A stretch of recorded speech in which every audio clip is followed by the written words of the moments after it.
Mes chers frères et sœurs en Christ, que Dieu vous bénisse au nom de notre Seigneur et Sauveur Jésus-Christ.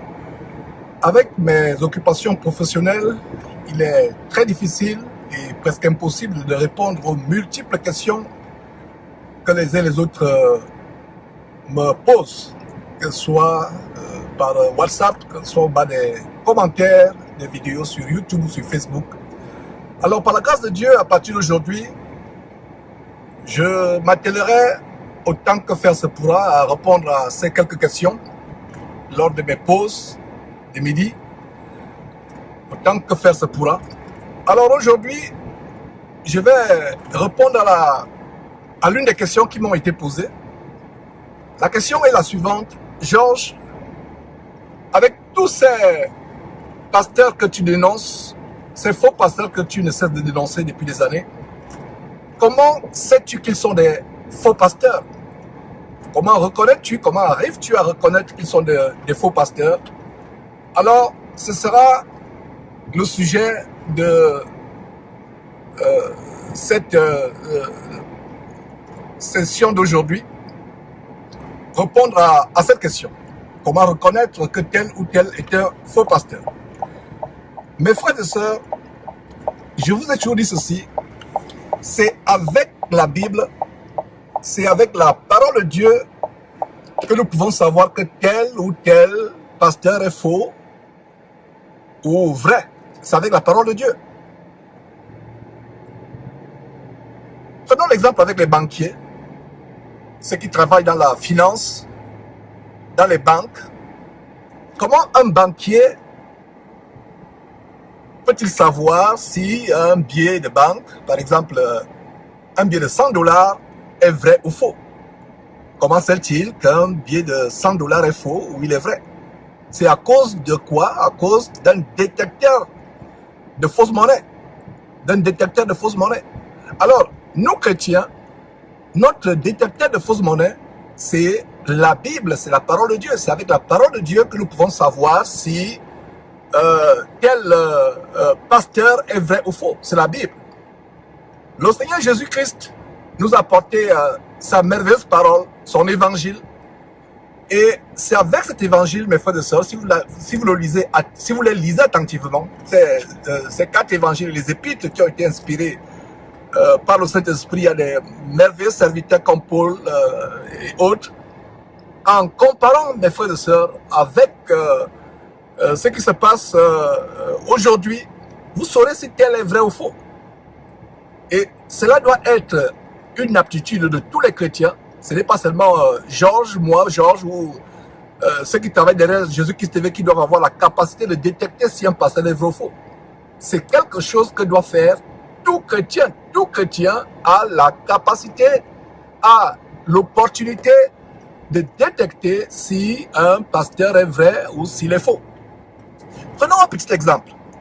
Par rapport à la vente des prières, la vente des livres, la vente des enseignements bibliques, nous avons 2 grandes écritures dans la parole de Dieu. Matthieu chapitre 10, verset 8, qui dit quoi? Qui dit guérissez les malades, purifiez les lépreux, chassez les démons, peu importe ce qu'on peut faire. Nous avons reçu gratuitement et nous devons donner gratuitement. C'est un commandement du Seigneur en Matthieu chapitre 10, quand il avait commissionné ses disciples pour aller prêcher de village en village, pour prêcher la bonne nouvelle du royaume de Dieu. Il leur a dit, faites ces choses, prêchez l'évangile, guérissez les malades, vous ne devez pas vous faire payer. Et aujourd'hui, pour savoir qu'un faux pasteur, par exemple, est faux, si vous voyez quelqu'un faire payer les sessions de prière, faire payer les enseignements bibliques, faire les livres et les vendre, c'est un faux pasteur. Voilà un petit exemple. Voilà un petit exemple. Et je réponds à ce frère qui était tellement perturbé. Je n'ai pas eu l'occasion de lui répondre. Et je rends grâce à Dieu de ce que, durant cette petite pause, je peux répondre à cette question. Et je suis sûr qu'il n'est pas le seul à avoir ce genre de questions, que plusieurs personnes ont également cette préoccupation. Alors, vous lisez la Bible, vous comparez la parole de Dieu avec ce que les soi-disant pasteurs font, s'ils s'écartent un tout petit peu de ce que Jésus-Christ a enseigné, alors vous avez la conclusion qu'il est faux, qu'il n'est pas un disciple du Seigneur Jésus-Christ. Nous avons notre maître, le Seigneur Jésus-Christ, qui nous dit exactement ce que nous devons faire et ce que nous ne devons pas faire. Imaginez-vous que vous travaillez, vous avez un patron, un chef, un superviseur, qui vous donne des instructions. Si à chaque fois qu'il vous donne les instructions, vous vous en écartez, vous finirez par perdre ce boulot, vous finirez par vous retrouver au chômage. Donc voilà ce qui se passe pour reconnaître qu'un pasteur est faux, allez dans la parole de Dieu. Alors, je reviens sur ce que je disais par rapport à vendre l'évangile, vendre les cours bibliques, vendre des livres, vendre des séries d'enseignement. Si vous voyez un homme, soi-disant de Dieu, qui fait des livres, qui les vend, c'est un faux. Voilà un petit exemple, un tout petit exemple. Il y a des gens qui vont me dire, mais Georges, la Bible que tu as, mais elle est pas gratuite, elle est vendue. Alors je répondrai à ces gens en disant que la Bible que j'ai n'a pas été vendue par ceux qui l'ont écrit, inspiré par Dieu. Moïse qui a écrit Genèse, Exode, Lévitique et autres livres qu'il a écrits. Paul qui a écrit plusieurs épîtres. Ésaïe qui a écrit un merveilleux livre. Le roi Salomon qui a écrit Proverbes, Ecclésiaste, Cantique des Cantiques. David qui a écrit plusieurs psaumes. Les disciples de Jésus-Christ comme l'apôtre Paul qui ont écrit les épîtres. Aucun d'eux n'a vendu quoi que ce soit. Aucun d'eux n'a vendu. Donc si un homme vend un livre, vend un CD, vend un enseignement, c'est la preuve qu'il n'est pas de Dieu. C'est la preuve qu'il s'est écarté de la volonté de Dieu. Voilà un tout petit exemple. Un autre exemple, par exemple, serait les miracles publicitaires. Vous voyez un homme de Dieu qui organise des séminaires et annonce à l'avance qu'il y aura des miracles. C'est la preuve que c'est un faux. Il y a ma soeur du Cameroun, ma propre soeur aînée, même père, même mère, avec qui j'ai conversé il y a quelques jours. Il m'a posé la question sur un certain monsieur que je ne connais pas, un certain, je ne sais pas si c'est Kanguka ou je ne sais pas si c'est son nom ou bien c'est le nom de ses émissions, Kanguka. Et je lui ai fait comprendre, d'ailleurs, elle était surprise quand je lui ai dit que je ne sais pas qui est cet homme exactement. Et elle n'est pas la seule personne qui m'a parlé de cet homme. Il y a beaucoup de personnes qui m'ont d'ailleurs dit qu'il faut dénoncer cet homme. Je ne peux pas dénoncer quelqu'un que je ne connais pas. Je ne peux pas dénoncer une personne dont je n'ai pas suivi les enseignements. Je ne dénonce pas pour dénoncer. Je dénonce quand j'ai des preuves, je dénonce quand j'ai suivi un enseignement et que cet enseignement s'avère être anti-biblique, anti-scriptural. C'est là où je dénonce. Alors, ce Gankuga, il semblerait qu'il programme des veillées de prière, il programme des séances de prière et à l'avance, il vous promet des miracles. Et sans avoir suivi une seule vidéo de ce monsieur, je peux déjà conclure sur la base de la parole de Dieu que ce monsieur est faux. Il n'est pas serviteur du Seigneur Jésus-Christ. Jésus-Christ n'a jamais programmé les miracles. Que ce soit Kanguka dans le cas où c'est vrai, parce que je ne le connais pas, je ne connais pas ce monsieur, mais il y a des gens qui me disent qu'il programme souvent des miracles. D'autres ils disent qu'il prie à distance, il dit posez les mains sur là où vous avez mal, ou posez les mains sur la télévision, posez les mains sur l'appareil avec lequel vous suivez cette émission. Si cela est vrai, je ne le connais pas, mais si cela est vrai, c'est grave, ça veut dire que cet homme est faux. Non seulement lui, tous les hommes qui font des programmations de miracles, pire encore des miracles publicitaires, ils vous disent venez, il y aura une grande séance de miracles, il y aura une grande séance de délivrance tel jour, venez, nombreux, venez, vous serez guéris. Cela n'est pas de Dieu. Si quelqu'un programme des miracles, si quelqu'un vous annonce déjà qu'il y aura des miracles, qu'il y aura des guérisons, l'assurance qu'il a ne vient pas de Dieu, c'est une assurance qui vient des puissances occultes, qui vient soit des démons, soit de la magie. D'ailleurs, la magie qu'ils ont, c'est inspiré par les démons. Donc, c'est les puissances marines, les sirènes des eaux et autres démons qui sont derrière cette assurance. Jésus ne programmait pas les miracles. Jésus ne disait pas, venez tel jour, il y aura des grands miracles, il y aura des grandes délivrances. Les miracles surprenaient. Même en Matthieu chapitre 10, ou plus précisément en Luc chapitre 10, quand il a commissionné ses disciples, il les a envoyés deux par deux pour prêcher la parole. Qu'est-ce qu'il leur a dit? Il leur a dit, allez prêcher la parole. Il ne leur a pas dit, programmer les miracles, annoncer déjà aux gens qu'il y aura les miracles. C'est au fur et à mesure qu'ils prêchaient la parole de Dieu que les démons, en écoutant la parole de Dieu, les démons qui possèdent les gens, s'agitaient, sortaient, et au fur et à mesure que les gens se repentaient, au fur et à mesure que les gens étaient touchés par l'évangile, ils se repentaient, ils confessaient leurs péchés. C'est là où la délivrance se passait. Dans le ministère de Jésus-Christ, il n'y a jamais eu un seul verset qui nous montre que Jésus disait « Rendez-vous dans une semaine au bord du Jourdain, rendez-vous dans un mois, il y aura des miracles. » Ça, c'est la séduction. Dieu n'est pas dedans. Donc, voilà un exemple, tout simplement, pour savoir que quelqu'un est un faux prophète, un faux pasteur. La programmation des miracles. Un pasteur qui programme les miracles n'est pas de Dieu. Donc, voilà un exemple. Quel exemple on peut encore prendre?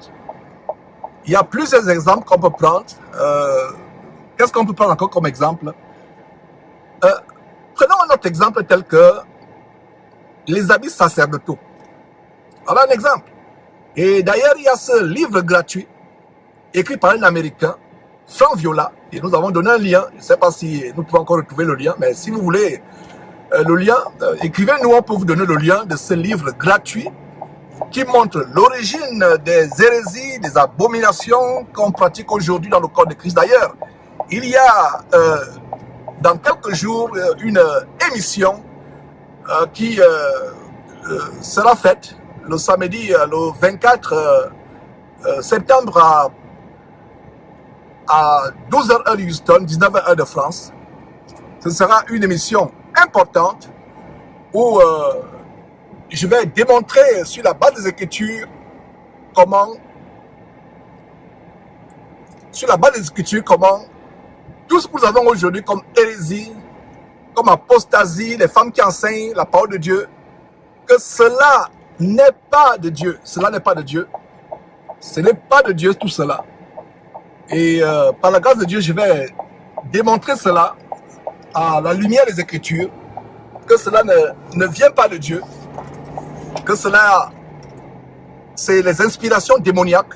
Et je vais vous donner l'histoire de ces femmes qui aujourd'hui se retrouvent pastoresses, pastrices. Quelle est l'histoire derrière? Parce que la première femme à être pastrice ou pastoresse, c'était Antonita Brown en 1850, que la première femme dans l'histoire de la chrétienté, permettez-moi l'expression, la première femme à être pastoresse, pastrice, c'était Antonita Brown.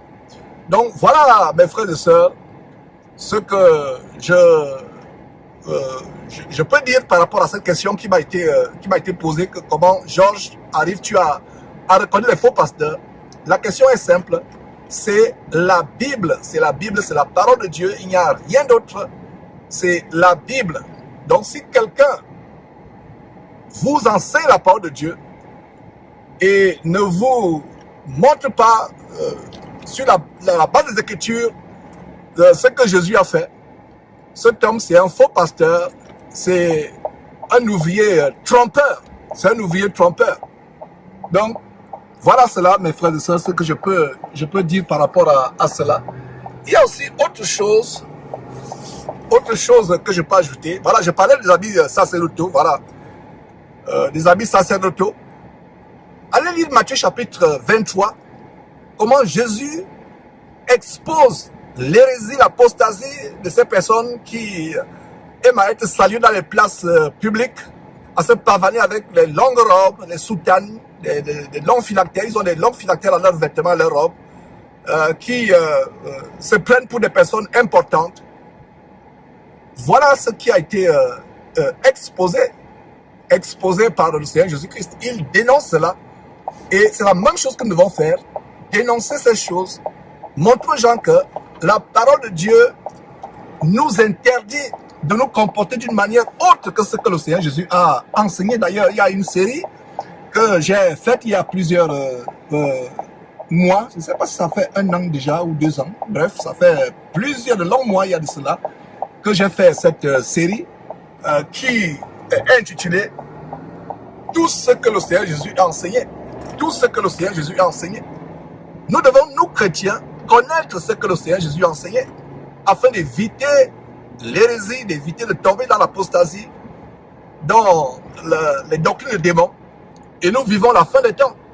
Les gens auront la démangeaison d'entendre les choses agréables et se tourneront vers une foule de faux pasteurs pour leur propre ruine. Pour leur propre ruine. Les gens veulent suivre des choses agréables telles que tu seras riche, tu auras des visas pour aller aux États-Unis, ton affaire va percer, tu seras grand, tu auras un mari, tu auras une femme. Voilà l'évangile que les gens aiment entendre. Les gens n'aiment pas l'évangile du salut, les gens n'aiment pas l'évangile de la renonciation au péché, de la renonciation au mensonge, au vol, à la fraude, à l'adultère, de la renonciation aux mauvaises choses, au meurtre, à l'avortement, à tout ce qui nous empêche d'aller au ciel. Les gens aiment ce qui est agréable.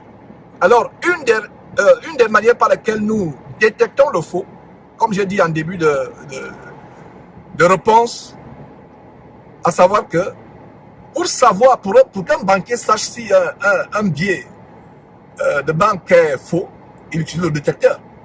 Comment pouvez-vous détecter un faux pasteur si vous n'utilisez pas le détecteur suprême que nous avons, qui est la parole de Dieu? Ce détecteur vous annonce, vous donne tout le conseil de Dieu, vous révèle tout ce que vous devez savoir, tout ce qui contribue à votre vie et à votre piété. Voilà le détecteur de mensonges que nous avons. Maintenant, si vous n'avez pas ce détecteur de mensonges, qui est la Bible, le détecteur de faux, qui est la Bible, vous serez perdu. Vous serez perdu, vous serez damné, vous vous dirigez en enfer. Donc voilà ce que je peux répondre à ce frère. Je vous encourage, frères et sœurs, à vous abonner sur nos chaînes YouTube, Facebook.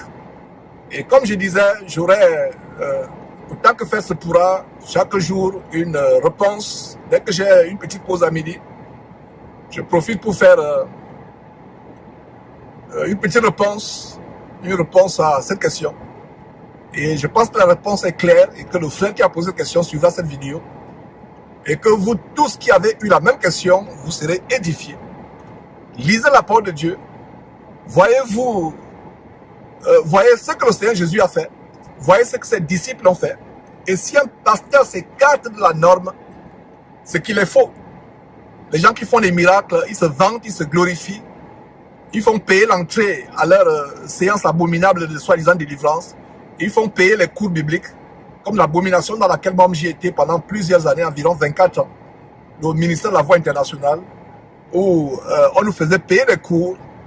Et quand j'ai commencé à exposer ces choses, quand j'ai commencé à interpeller les dirigeants par rapport à cette hérésie, à cette apostasie, je suis devenu l'ennemi de tout le monde. La Bible dit clairement qu'une femme ne peut pas enseigner la parole de Dieu. Une femme ne peut pas voir les ministères. Alors si vous avez un pasteur qui autorise à sa femme de prêcher la parole de Dieu, d'ouvrir la Bible, d'expliquer la Bible, si vous avez un pasteur qui encourage le ministère des femmes, voilà une autre illustration, voilà une autre manière de savoir que cet homme est faux, qui n'est pas de Dieu. Donc j'espère que vous allez commencer à lire votre Bible sérieusement, à la mettre en pratique et aussi l'utiliser comme un détecteur de mensonges. Même les gens du FBI, de la CIA, ils ont des détecteurs de mensonges. Des appareils électroniques soi-disant qui peuvent détecter si quelqu'un ment ou pas. On branche les électrodes aux tempes de la personne interviewée et à partir des oscillations, on peut savoir si la personne ment ou pas. Voilà, même chose. Alors, pourquoi ne pouvons pas nous avoir aussi ces détecteurs de mensonges à côté de nous chaque fois qu'on veut savoir si un pasteur est vrai ou faux? Et ce détecteur de mensonges est gratuit. C'est la parole de Dieu qui est gratuite. Aujourd'hui, les gens mettent l'accent sur les révélations, les visions, etc. D'ailleurs, on a commencé à exposer cette nouvelle génération de prophètes et de prophétesses sur YouTube qui passent le temps à voir des visions à longueur de journée. et ils délaissent la parole de Dieu. Et c'est exactement ce qui se passe aujourd'hui. C'est exactement ce qui se passe. Les gens délaissent la parole de Dieu pour lâcher leur intelligence sur des doctrines de démons, sur les rêveries, les histoires à dormir debout. Oh, j'ai vu tel, Dieu m'a montré tel, je suis entré dans la chambre de tel, j'ai vu sa femme comme ceci, je les ai vus comme cela. Et les gens sont friands de ces choses. Donc, cessez d'être friands des histoires à dormir debout. Allez à la parole de Dieu. Seule cette parole peut vous montrer qui est vrai, qui est faux. Qui est vrai, qui est faux. L'esprit du monde rend témoignage à notre esprit. Ce qui est vrai, ce qui est faux. Au travers de quoi? Au travers de la parole de Dieu. Si moi, Georges, je commence à vous enseigner des choses qui ne sont pas vérités dans la parole de Dieu, je commence à vous prêcher un autre évangile. Vérifiez la parole de Dieu pour savoir si ce qu'on vous enseigne est vrai ou faux. Ayons la mentalité bérienne. On voit dans Actes chapitre 17 comment ces juifs de Bérée avaient des sentiments plus nobles que ceux de Thessalonique. Ils examinaient la parole de Dieu chaque jour pour voir si ce qu'on enseignait était exact. Donc voilà ces quelques exemples que je vous ai donnés pour discerner si un pasteur est vrai ou il est faux. Si un pasteur est vrai ou s'il est faux. Ayez le détecteur spirituel qui est la Bible. Ayez le détecteur de mensonges. Ayez l'appareil de détecteur de faux biais spirituellement parlant qui est la Bible. Et c'est ainsi que vous allez détecter si un pasteur est vrai ou faux. Je pense que j'ai assez répondu à cette question. Je vais m'arrêter à ce niveau. Envoyez vos questions. Et si vous avez des préoccupations, des inquiétudes, etc., envoyez ces questions afin que j'y réponde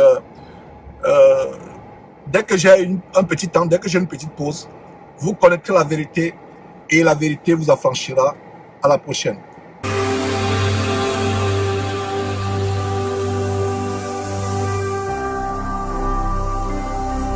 Jésus-Christ TV, vous connaîtrez la vérité et la vérité vous affranchira.